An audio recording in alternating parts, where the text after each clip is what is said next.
Hello friends, welcome to my channel. మీనాక్షిని చంపాలని చూసిన పల్లవికి మీనాక్షి నీ కన్న తల్లి అని గుండె పగిలే నిజం చెప్పిన రాజేశ్వరి ఫ్రెండ్ నీలిమ అసలు ఏం జరగబోతుంది తెలుసుకోవాలి అంటే ఈ వీడియోని ఎక్కడ స్కిప్ చేయకుండా చూసేయండి. ఇక వీడియోలోకి వెళ్ళినట్లయితే రాజేశ్వరిని చంపింది అవని అని పల్లవి అవని పైన కేసు పెడుతుంది. దాంతో ఇక పోలీసులు అవనిని అరెస్ట్ చేసి తీసుకెళ్తూ ఉంటారు. చక్రధర్, అక్షయ్, కమల్, శ్రీకర్ ఎంత బ్రతిమలాడినా కూడా పోలీసులు వినిపించుకోకుండా అవనిని అరెస్ట్ చేసి తీసుకెళ్తారు. అది చూసి ఇంట్లో వాళ్ళంతా కూడా చాలా బాధపడుతూ ఉంటారు. ఇక అక్షయ్, పార్వతి బాధపడుతూ ఉంటే ఇక శ్రీకర్ అక్షయ్ దగ్గరికి వెళ్ళి, అన్నయ్య, అమ్మ, మీరేం బాధపడకండి, వదినని నేను బయటికి తీసుకొస్తాను, ఇప్పుడే వెళ్ళి వదినకి బెయిల్ తీసుకొస్తాను అని చెప్పి శ్రీకర్ చెప్పగానే ఇక ఆరాధ్య ఏడుస్తూ ఉంటుంది. బాబాయ్, నిజంగా అమ్మని తీసుకొస్తావా అని అంటూ ఉంటే, అవునమ్మా, తప్పకుండా తీసుకొస్తాను, అమ్మని నేను బెయిల్ మీద వెంటనే బయటికి తీసుకొస్తాను. రే కమల్, పదరా స్టేషన్కి వెళ్దాం అని శ్రీకర్, కమల్ ఇద్దరూ కూడా అవనిని అరెస్ట్ చేసి తీసుకెళ్ళిన స్టేషన్కి వెళ్తారు. ఇక అవని సెల్లో చాలా బాధపడుతూ ఏడుస్తూ కూర్చుంటుంది. శ్రీకర్, కమల్ స్టేషన్కి వెళ్ళగానే ఇక ఎస్ఐ గారు ఏం కావాలి అని అడుగుతారు. ఇక శ్రీకర్, సార్, నేను లాయర్ని, మా వదినని బెయిల్ మీద బయటికి తీసుకెళ్ళడానికి వచ్చాను అని అనగానే ఇక ఎస్ఐ చూస్తూ ఉంటాడు. ఏంటండి అలా చూస్తారేంటి, మా వదినని బెయిల్ మీద బయటికి తీసుకెళ్ళడానికి వచ్చాను అని అనగానే ఇక ఎస్ఐ, చూడండి, మీ వదిన గారిని పంపించడం కుదరదు అని అంటూ ఉంటాడు. అది విని శ్రీకర్, కమల్ ఒక్కసారిగా షాక్ అయిపోతారు.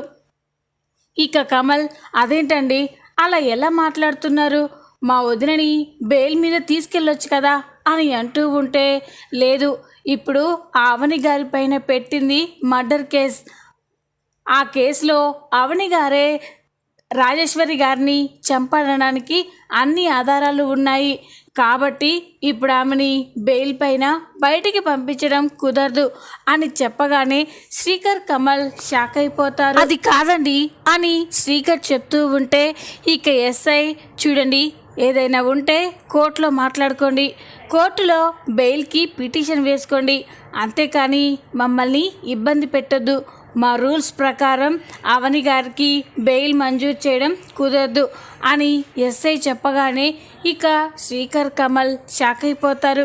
ఇక కమల్, ఏయ్, నువ్వేం ఎస్ఐవయ్యా, మా వదిన హత్య చేసిందని ఇంకా నిరూపణ కాకముందే మా వదినకి బెయిల్ రాదని చెప్తున్నావేంటి అని కమల్ గొడవ పడుతూ ఉంటే ఇక అవని, కన్నయ్య, గొడవ వద్దు కన్నయ్య అని అంటూ ఉంటుంది.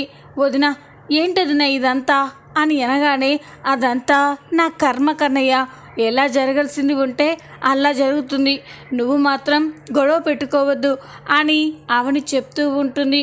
ఇక ఎస్ఐ గారు కూడా, చూడండి, ఏదైనా ఉంటే కోర్టులో తేల్చుకోండి, అంతేకాని మమ్మల్ని ఇబ్బంది పెట్టొద్దు, ఇక నుండి వెళ్ళండి అని అనగానే ఇక శ్రీకర్, కమల్ చాలా బాధపడుతూ ఉంటారు.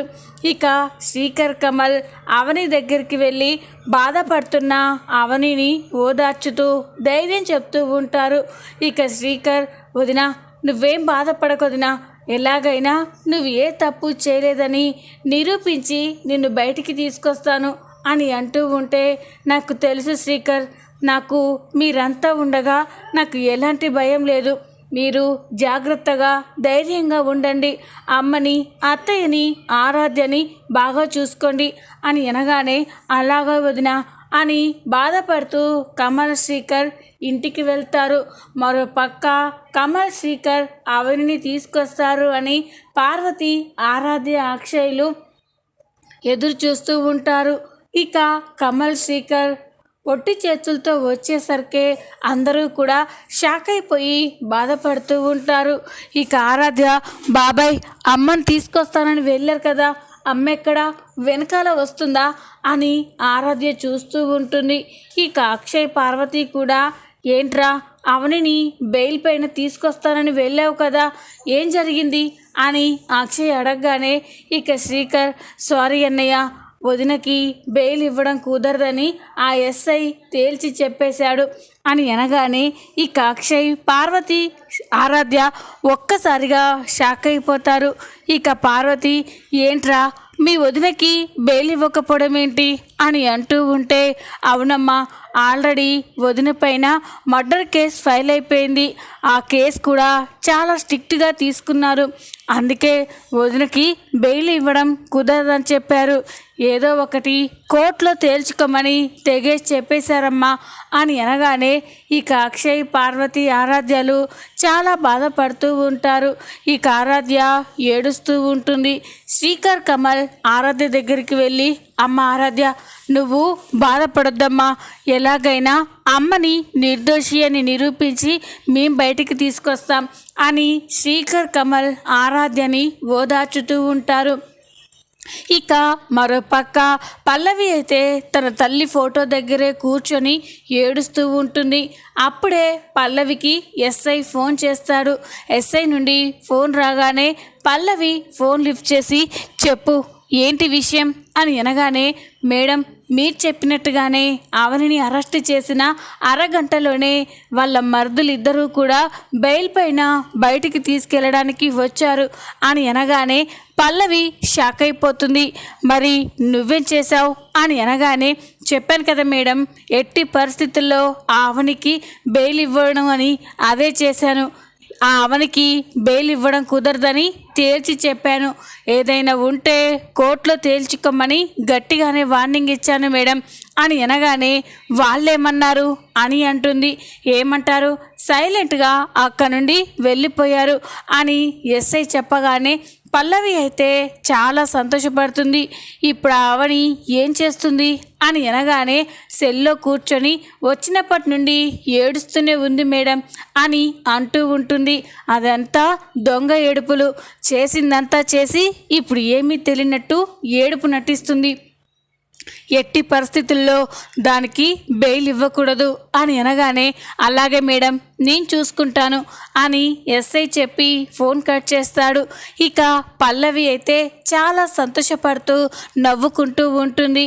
రాజేశ్వరి ఫోటోని చూస్తూ, మామ్ మామ్ ఆ అవనిని అరెస్ట్ చేయించాను, బెయిల్ కూడా రాకుండా చేశాను, ఇక రేపు కోర్టులో ఆ అవనియే నిన్ను చంపింది అని సాక్ష్యంతో సహా నిరూపించి ఆ అవని జీవితంలో బయటికి రాకుండా శిక్ష పడేలా చేస్తాను మామ్ అని పల్లవి అనుకుంటూ నవ్వుతూ ఉంటుంది. ఇంతలోనే పల్లవికి ఇంకొక విషయం గుర్తొస్తుంది.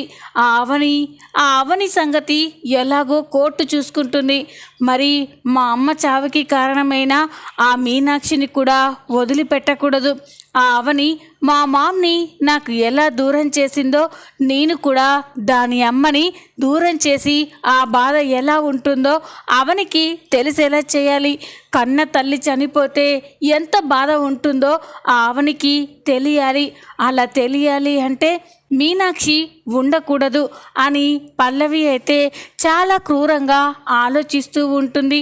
ఆ మీనాక్షి మా అమ్మకి ఎంతో ద్రోహం చేసింది, మా డాడ్ని మాకు కాకుండా చేసి మా అమ్మ చావుకి కారణమయ్యింది, అలాంటి మీనాక్షిని ఎప్పటికీ వదిలిపెట్టను, ఆ అవని తన చేతులతో మా మామ్ని ఎలా చంపిందో నేను కూడా నా చేతులతో ఆ అవని అమ్మ మీనాక్షిని చంపి ప్రతీకారం తీర్చుకోవాలి, అప్పుడే మా అమ్మ ఆత్మకి పూర్తి మనశ్శాంతి కలుగుతుంది, నేను కూడా ప్రశాంతంగా ఉంటాను, ఆవని పని ఎలాగో అయిపోయింది, ఇప్పుడు ఆ మీనాక్షి సంగతి చూడాలి అని పల్లవి అనుకొని వెంటనే తన ఫోన్ తీసి రౌడీలకి ఫోన్ చేస్తుంది.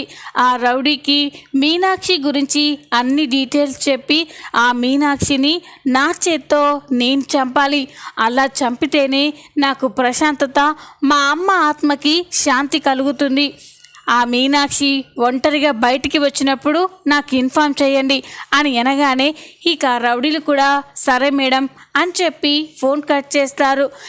ఇక అవని అరెస్ట్ అయిందనే విషయం తెలుసుకొని మీనాక్షి అయితే చాలా బాధపడుతూ కన్నీరు మున్నీరుగా ఏడుస్తూ ఉంటుంది. ఏంటి నా కూతురికి ఈ పరిస్థితి? ఆ రోజు నేను అవని అక్కడే ఉన్నాము. ఆ నేరం నా పైన పడ్డా సరిపోయేది. నేను అరెస్ట్ అయ్యి జైల్లో ఉండేదాన్ని, నా కూతురు బయట ఉండేది. ఇప్పుడు ఏం చేయాలి?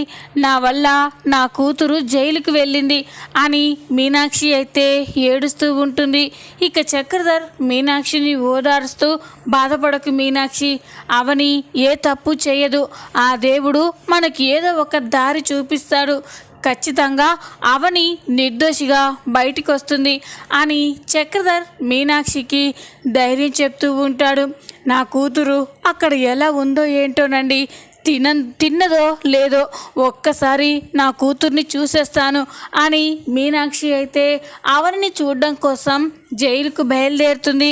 ఇక మీనాక్షి అలా రోడ్డు పైన ఒంటరిగా బయటికి రావడం చూసిన పల్లవి మనుషులు వెంటనే పల్లవికి ఫోన్ చేస్తారు. ఇక పల్లవి ఫోన్ లిఫ్ట్ చేసి చెప్పు అని అనగానే, మేడం మీరు చెప్పినట్టుగానే ఆ మీనాక్షి ఒంటరిగా బయటకు వచ్చింది మేడం, రోడ్డు పైన నడుచుకుంటూ వెళ్తూ ఉంది అని అనగానే ఇక పల్లవి ఓకే నేను చూసుకుంటాను అని పల్లవి ఫోన్ కట్ చేసి, ఈరోజు ఆ మీనాక్షిని పైకి పంపించాలి, నా చేతులతో ఆ మీనాక్షిని చంపేయాలి అని పల్లవి అనుకొని ఇక కోపంగా కార్ తీసుకొని రోడ్డు పైకి వెళ్తుంది. ఇక మీనాక్షి వెళ్తున్న రూట్లోనే పల్లవి కూడా వెళ్తూ ఉంటుంది. మీనాక్షి ఏడుస్తూ కన్నీళ్లు తూర్చుకుంటూ రోడ్డు పైన నడుచుకుంటూ అవని కోసం స్టేషన్కి వెళ్తూ ఉంటుంది. మీనాక్షిని దూరంగా గమనించిన పల్లవి మీనాక్షిని కార్తో యాక్సిడెంట్ చేసి చంపేయాలి అని డిసైడ్ అవుతుంది. ఇక చాలా స్పీడ్గా ఆవేశంగా కోపంతో కార్ని డ్రైవ్ చేస్తూ మీనాక్షికి యాక్సిడెంట్ చేస్తుంది. ఇక యాక్సిడెంట్ అయ్యేసరికి మీనాక్షి రోడ్డు పైన రక్తపు మడుగులో పడిపోయి గిలగిలా కొట్టుకుంటూ ఉంటుంది. అది చూసి పల్లవి మనసులో చాలా సంతోషపడుతూ, చావు నీ కూతురు మా మొహంని చంపేసింది కదా, మా మామ్ని ఎలా దూరం చేసిందో నేను కూడా నీ కూతురికి నిన్ను దూరం చేస్తున్నాను, లెక్క సరిపోయింది అని పల్లవి అనుకొని అక్కడి నుండి వెళ్ళిపోతుంది.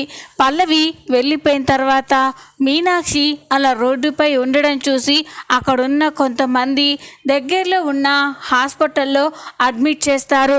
ఇక మీనాక్షి గురించి చక్రధర్, పార్వతి, అక్షయ్లకి ఇన్ఫామ్ చేస్తారు.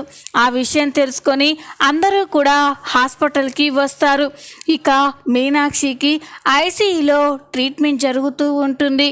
బయట చక్రధర్, పార్వతి, అక్షయ్, కమల్, శ్రీకర్లు చాలా బాధపడుతూ ఏం జరుగుతుందో అని చాలా టెన్షన్ పడుతూ ఉంటారు. కాసేపటి తర్వాత డాక్టర్ బయటికి వస్తుంది. ఆ డాక్టర్ ఎవరో కాదు, రాజేశ్వరి క్లోజ్ ఫ్రెండ్ నీలిమ ఆ మీనాక్షిని ఆ పరిస్థితిలో చూసి షాక్ అయిపోతుంది. ఇదేంటి, ఈవిడ మీనాక్షి కదా, ఇలాంటి పరిస్థితుల్లో ఉందేంటి అని ఇక నీలిమ అయితే మీనాక్షి కండిషన్ని చూస్తుంది. ఇక బయటికి వచ్చి తను చాలా క్రిటికల్గా ఉంది అని, ఏం జరుగుతుందో చెప్పలేమని ఇక నీలిమ చెప్పేసరికి చక్రధర్, అక్షయ్, పార్వతీలు షాక్ అయిపోయి భయపడుతూ ఉంటారు. ఇక చక్రధర్, చూడండి డాక్టర్, ఎంత డబ్బు ఖర్చైనా పర్వాలేదు, నా భార్యకి ఏం కాకుండా చూడండి అని అడుగుతూ ఉంటే, అది నా బాధ్యత అండి, నేను చేసేది నేను చేస్తాను అని డాక్టర్ చెప్తూ ఉంటుంది. ఇక మీనాక్షి హాస్పిటల్లో అడ్మిట్ అయిందన్న విషయం తెలుసుకున్న పల్లవి ఒక్కసారిగా షాక్ అయిపోతుంది. ఆ మీనాక్షి అక్కడే చచ్చిపోలేదా? దాన్ని హాస్పిటల్లో కూడా అడ్మిట్ చేశారా? ఇప్పుడు అది బతికితే ఎలా? లేదు, అది బతకడానికి వీల్లేదు, హాస్పిటల్లోనే అది చచ్చిపోవాలి అని పల్లవి అయితే వెంటనే హాస్పిటల్కి బయలుదేరుతుంది. మీనాక్షిని అడ్మిట్ చేసిన హాస్పిటల్కే బయలుదేరుతుంది. పల్లవి నేరుగా మీనాక్షికి ట్రీట్మెంట్ చేస్తున్న డాక్టర్ నీలిమ దగ్గరికి వెళ్తుంది. నీలిమ తన క్యాబిన్లో కూర్చొని ఏవో ఫైల్స్ చెక్ చేస్తూ ఉంటే పల్లవి ఎక్స్క్యూజ్ మీ మేడం అని లోపలికి వెళ్తుంది. ఇక పల్లవిని చూసి నీలిమ నువ్వు రాజేశ్వరి కూతురు పల్లవి కదూ అని అనగానే అవును డాక్టర్ నేను మీకు అని అంటూ ఉంటే మీ అమ్మ రాజేశ్వరి నా క్లోజ్ ఫ్రెండ్ పల్లవి, తను అలా అన్యాయం చేసి వెళ్ళిపోతుంది అనుకోలేదు అని నీలిమ కూడా బాధపడుతూ ఉంటుంది. ఇక పల్లవి అదంతా కొంతమంది చేసిన కుట్ర వల్ల మా మామ్ నాకు దూరమైంది డాక్టర్ అని అంటూ ఉంటుంది. ఇక నీలిమ చెప్పు పల్లవి, ఇక్కడికి వచ్చావేంటి, నీకేమైనా హెల్త్ ఇష్యూస్ ఉన్నాయా అని అంటూ ఉంటే ఇక పల్లవి అలాంటిది ఏం లేదు డాక్టర్, మీతో ఒక విషయం మాట్లాడడం కోసమే వచ్చాను అని పల్లవి అంటుంది. ఇక నీలిమ ఏంటో చెప్పు పల్లవి, నువ్వు నా ఫ్రెండ్ కూతురువి, నీకు ఎలాంటి సాయం కావాలన్నా మొహమాటం లేకుండా అడగొచ్చు అని అనగానే ఇక పల్లవి అయితే చాలా సంతోషపడుతుంది. అంటే ఈవిడ మా మామ్కి ఫ్రెండ్ కాబట్టి ఇప్పుడు మీనాక్షిని చంపే విషయంలో నాకు హెల్ప్ చేస్తుంది అని పల్లవి ఆలోచిస్తూ ఉంటుంది. ఏంటో చెప్పు పల్లవి అని నీలిమ అడగగానే ఇక పల్లవి డాక్టర్ ఇందాక మీ హాస్పిటల్లో మీనాక్షి అని ఒక యాక్సిడెంట్ కేస్ అడ్మిట్ అయినట్టున్నారు అని అంటూ ఉంటే అవును, ఆవిడ కండిషన్ కూడా క్రిటికల్గా ఉంది, ఇందాకే మా నర్సు వచ్చి చెప్పింది కాస్త రికవరీ అవుతుందని అని అనగానే అంటే ఇప్పుడు ఆవిడకి ఏ ప్రాబ్లం లేదా డాక్టర్ అని అంటూ ఉంటే అలాంటిదే పల్లవి, తను మెల్లమెల్లగా కోలుకుంటుంది అని చెప్తూ ఉంటుంది. దేనికి పల్లవి అని నీలిమ అడగగానే మేడం ఆ మీనాక్షి బ్రతకూడదు, అది చచ్చిపోవాలి అని అనగానే నీలిమ షాక్ అయిపోతుంది. ఇక మనసులో ఇదేంటి, ఆ మీనాక్షి పల్లవి కన్న తల్లి కదా, ఈ విషయం రాజేశ్వరి పల్లవికి ఇంకా చెప్పలేదనుకుంటా అని ఆలోచిస్తూ ఉంటుంది. ఇక పల్లవి ఏంటి డాక్టర్ ఏం ఆలోచిస్తున్నారు అని అంటూ ఉంటే ఏం లేదు పల్లవి, నువ్వెందుకు ఆ మీనాక్షిని చంపాలని చూస్తున్నావు అని అంటూ ఉంటే ఇక పల్లవి జరిగిన విషయం మొత్తం కూడా నీలిమతో చెప్తూ ఉంటుంది. మా మామ్ చనిపోవడానికి కారణం ఆ అవని ఈ మీనాక్షియే డాక్టర్, అందుకే ఆ మీనాక్షిని చంపేసి మా అమ్మ ఆత్మకి శాంతి కలిగేలా చేయాలని నేనే ఆ మీనాక్షిని చంపాలి అనుకున్నాను, కానీ అది మిస్ అయ్యి మళ్ళీ బ్రతికి మీ హాస్పిటల్లో అడ్మిట్ అయ్యింది. అందుకే డాక్టర్ ప్లీజ్ మీరే ఎలాగైనా ఆ మీనాక్షిని పైకి పంపించేయాలి, అప్పుడే మీ ఫ్రెండ్ అయిన రాజేశ్వరి గారికి ఆత్మ శాంతిస్తుంది అని అంటూ ఉంటే ఇక నీలిమ అయితే షాక్ అయిపోతుంది. పల్లవి నువ్వు చేస్తుంది చాలా తప్పు పల్లవి, నువ్వు తప్పు చేసేదే కాకుండా ఒక డాక్టర్ వృత్తిలో ఉన్న నన్ను కూడా తప్పు చేయమని ఫోర్స్ చేస్తున్నావు, ఇది మంచిది కాదు. నేను మనుషులకి ప్రాణం పోయడం కోసమే డాక్టర్ ఫీల్డ్ని ఎంచుకున్నాను, అంతేకాని వాళ్ళని నా చేతులతో చంపాలి అంటే అది ఎలా కుదురుతుంది, లేదు పల్లవి నేను చేయలేను అని అంటూ ఉంటే ఇక పల్లవి ఓకే డాక్టర్, మీరు చేయలేకపోతే ఆ మీనాక్షిని బ్రతుకుతుంది అనుకుంటున్నారా, నేనే ఏదో ఒకటి చేసి ఆ మీనాక్షిని చంపేస్తాను, మా మామ ఆత్మకి శాంతి కలిగేలా చేస్తాను అని పల్లవి అంటూ ఉంటే ఇక నీలిమ షాక్ అయిపోతుంది. ఇక వెంటనే పల్లవి ఏం మాట్లాడుతున్నావు, అసలు ఆ మీనాక్షి ఎవరో తెలిసే ఇలా మాట్లాడుతున్నావా అని అంటూ ఉంటే ఇక పల్లవి ఆ మీనాక్షి ఎవరో ఏంటి డాక్టర్, ఆవిని తల్లి, మా మామ్ జీవితాన్ని మా మామ్ని నాకు దూరం చేసిన రాక్షసి, అలాంటిది బ్రతకడానికి వీల్లేదు, నేను చంపేస్తాను అని పల్లవి అంటూ ఉంటే ఇక నీలిమ పల్లవి నీకు జన్మనిచ్చిన నీ కన్న తల్లిని నీ చేతులతోనే చంపుకుంటావా అని అనగానే ఇక పల్లవి ఒక్కసారిగా షాక్ అయిపోతుంది. ఏంటి డాక్టర్ ఏమన్నారు అని అంటూ ఉంటే ఇక నీలిమ అవును పల్లవి, నీకు రాజేశ్వరి ఈ నిజం చెప్పలేదేమో, నువ్వు రాజేశ్వరి కన్న కూతురువి కాదు, మీనాక్షి కన్న కూతురువి అని అనగానే పల్లవి ఒక్కసారిగా షాక్ అయిపోతుంది. ఏంటి డాక్టర్ ఏం మాట్లాడుతున్నారు మీరు, ఇదంతా అబద్ధం, నా కన్న తల్లి రాజేశ్వరి, ఆ మీనాక్షి అవని కన్న తల్లి అని అంటూ ఉంటే ఇక నీలిమ జరిగిన విషయం మొత్తం కూడా పల్లవితో చెప్తూ ఉంటుంది. చూడు పల్లవి, ఈ నిజం నమ్మడానికి కాస్త కష్టంగా ఉండొచ్చు, కానీ ఇదే నిజం. ఆ రోజు మీ అమ్మ తనకి అవమానం జరిగింది అని సూసైడ్ అటెంప్ట్ చేసింది. ఆ రోజు అవని వచ్చి ఆ నిజాన్ని మీ అమ్మతో చెప్పింది. అప్పుడు మీ అమ్మ కూడా నీలాగే నమ్మలేదు. కన్ఫర్మ్ చేసుకోవడానికి తనకి డెలివరీ జరిగిన హాస్పిటల్కి వెళ్ళి కన్ఫర్మ్ చేసుకుంది. ఆ హాస్పిటల్కి వెళ్ళాక అక్కడ రిజిస్టర్ చూశాకే అర్థమైంది, ఆ రోజు మీ అమ్మ రాజేశ్వరికి పుట్టింది మగబిడ్డ, మీనాక్షికి పుట్టింది ఆడబిడ్డ, అంటే నువ్వు అని అంటూ ఉంటే పల్లవి షాక్ అయిపోతుంది. ఏంటి డాక్టర్ మీరు చెప్పేది అని అంటూ ఉంటే, అవును పల్లవి, రాజేశ్వరికి ఫస్ట్ భరత్ పుట్టాడు. భరత్ పుట్టాక భరత్ హార్ట్కి హోల్ ఉందని, తను తొందరలోనే చనిపోతాడని చెప్పేసరికే మీ అమ్మ తట్టుకోలేదు అని మీ నాన్న మీనాక్షికి పుట్టిన నిన్ను తీసుకొచ్చి రాజేశ్వరికి దగ్గర చేశాడు. భరత్ ఎలాగో చనిపోతాడు అని భరత్ని మీనాక్షికి దగ్గర చేశాడు. దేవుడి దయ వల్ల భరత్ బ్రతికాడు. ఈ నిజం మీ అమ్మకి కూడా తెలిసింది. అలా తెలిసాక మీ అమ్మ చాలా స్వార్థంగా ఆలోచించింది. తన కన్న కొడుకైన భరత్ని వదులుకోలేకపోయింది. ప్రాణంలా పెంచుకున్న నిన్ను కూడా వదులుకోవడానికి సిద్ధపడలేదు. ఇద్దరూ కూడా తన కళ్ళెదురుగానే తన బిడ్డలుగానే ఉండాలి అని రాజేశ్వరి చాలా స్వార్థంగా ఆలోచించింది. ఇప్పుడు చెప్పు పల్లవి, నీ కన్న కూతురైనా నీ కన్న తల్లైనా నీకు జన్మనిచ్చిన మీనాక్షిని నువ్వు చంపుతావా? నీ చేతులతో చంపుకుంటావా? నిన్ను ప్రాణంగా పెంచిన రాజేశ్వరి చనిపోయినందుకే నువ్వు తట్టుకోలేకపోతున్నావు. అలాంటిది నీకు జన్మనిచ్చి నవమాసానాలు మోసి నిన్ను కన్న మీనాక్షిని నీ చేతులతో చంపేస్తావా అని అంటూ ఉంటే పల్లవి అయితే ఒక్కసారిగా ఎమోషనల్ అయిపోయి కుప్పకూలి ఏడుస్తూ ఉంటుంది. ఇక మీనాక్షి గురించే ఆలోచిస్తూ ఏడ్చుకుంటూ మీనాక్షి దగ్గరికి వెళ్తుంది. మీనాక్షి స్పృహలో లేకుండా ఐసీలో ఉంటుంది. ఇక మీనాక్షి చెయ్యి పట్టుకొని అవని కుల్లి వెక్కి వెక్కి ఏడుస్తూ ఉంటుంది. చూద్దాం రాబోయే ఎపిసోడ్లో ఏం జరగబోతుందో. ఈ వీడియో మీకు నచ్చినట్లయితే లైక్ చేయండి, సబ్స్క్రైబ్ చేసుకోండి. Thanks for watching.